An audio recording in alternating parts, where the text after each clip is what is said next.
Hi, I'm Ray Brizzy and I'm a creative director, filmmaker, and artist. And today we're actually going to be talking about how to take photos by yourself using a Sony camera. Here's the list of the items that I recommend to be able to do this. So a Sony camera, a lens, a Sony wireless remote commander, a tripod, and I highly suggest bringing an ND filter if you're going to be shooting on a bright day. Now, before you go out and shoot, make sure to scout your location. Because of the location and kind of the shot that I wanted more of the skyline kind of to be of the city. So I brought a few Apple boxes to be able to stand up. So let me actually take you to where I was actually shooting by myself. Alright guys, so today I'm going to show you guys how to shoot your own photos. Right now I'm actually using the A7 III, and the A7 III is over there, and I'm using an 85mm on it. And what I'm actually doing is I am using a remote control. Alright, so I'm using this remote control to be able to just shoot myself, and actually to kind of make sure that I'm like at the right hat, I'm actually using two Apple boxes. And so I'm going to show you guys kind of like the setup, and hopefully the camera can catch it because I didn't bring a tripod for the second camera. So let me figure this out. Okay, perfect. So hopefully on the FX3 you guys can see me right here standing on the middle, and all I really have to do, and I'll show you guys the settings in a different spot, but I do have the settings so that it runs on a timer. And then with the timer, what it actually does, it does take 5 images, I think at 5 seconds.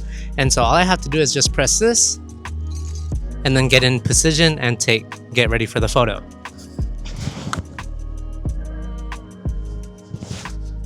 And that's pretty much it. I haven't done this in a while, but this is what I use to be able to take the photos myself. And honestly, the biggest part really is scouting the location and then just figuring out kind of how I want the shot. So for me, I kind of wanted the city in the background, but the floor is like pretty low. So I figured if I could use the Apple boxes, it's what would kind of help me to shoot the photos. But I could have brought a strobe and then probably make myself brighter.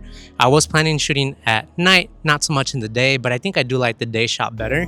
So right now I just kind of have to like compose myself. My hair is a little bit crazy, but I think I can fix that in Photoshop. So I'm just going to take a few more photos and just kind of go from there. But I just have to press the shutter button and then just kind of wait, and then I'm gonna put stuff away.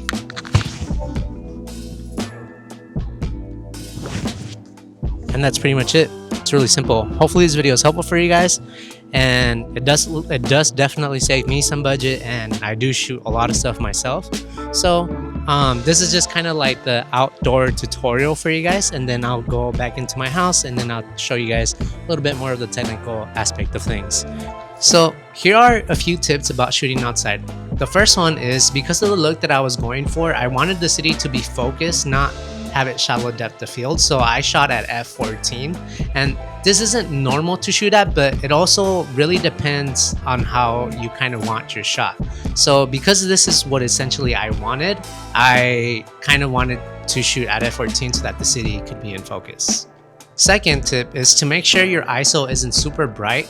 I try to keep mine between 800 and 1600 when I'm shooting. If you have it really high, it kind of messes up the quality of the picture. So the higher the ISO, the higher the grain is introduced into the image. So try to avoid that. Third tip is, when I was shooting outside, I was purposely shooting with an 85mm lens. And the main reason being that is that I wanted the image of the city to be closer to me. If I had used a wider lens, the city wouldn't look as close as it does on the photo. And this is technically called compression, and essentially the higher the focal length, the more you can see the landscape on the photo. So this is super helpful in deciding how you want your background to look in the photo. The fourth is to change your drive and focus settings. So here on the camera, I'm going to show you guys kind of how this works. So I actually do have these functions saved right here under FN, and I'm sure you can find these on the menu as well. But what's going to help you a lot is to, when you're shooting, make sure everything is on the center. So when you're shooting yourself, you can just kind of press wherever you're going to be, but usually the center is where I try to be, and then it'll usually just focus on yourself as you're kind of shooting. And then the other thing is right here, you can change the settings from the drive mode. And so this is a self timer count. So this is a 5-second, and then after the 5 seconds counts down, it does 5 images. Now the main reason you would want to do this is because when you're shooting, if you want to hit different poses, you can do that. But this is probably one of the more important tips when you're shooting yourself. And yeah, this is definitely very important. And the last tip is that if you do want to use your lens at f1.8, make sure to bring in an ND filter because it helps you get that bokeh without it being overexposed. I actually would recommend buying an ND filter that also has a CPL filter just in case you ever shoot cars and you don't have to buy another filter. Essentially, the neutral density filter is like sunglasses for your lens, and then the CPL filter helps you shoot when you're shooting through glass. So some tips on editing is that I actually prefer to edit in Photoshop because it keeps the quality of the image. So make sure you go through your photos, pick the ones that you like, and then as soon as you're ready, let's go hop into Photoshop so I can show you my process. Alright guys, so right now I'm gonna show you guys kind of how I like to edit my photos.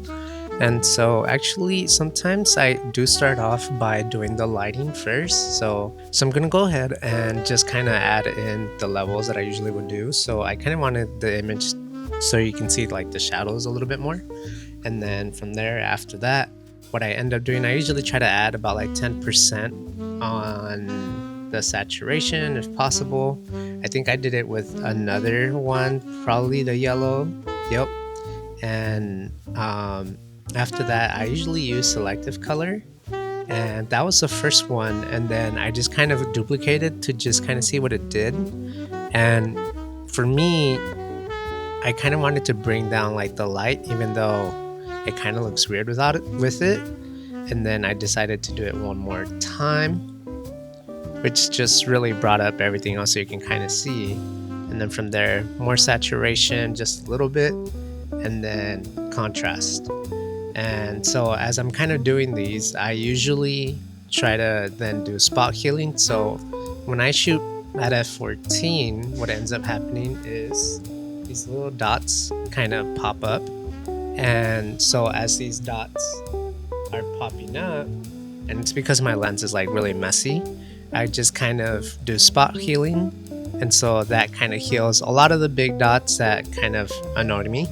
And then there's still this sign here in the back, and so I just decided to remove it.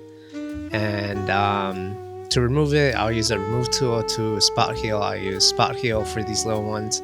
And then, so this is just like the first photo that I edited out of many. And so then I edited a bunch of these. And then usually once you kind of already get the settings that you like for this, then you can just paste it to the other photos.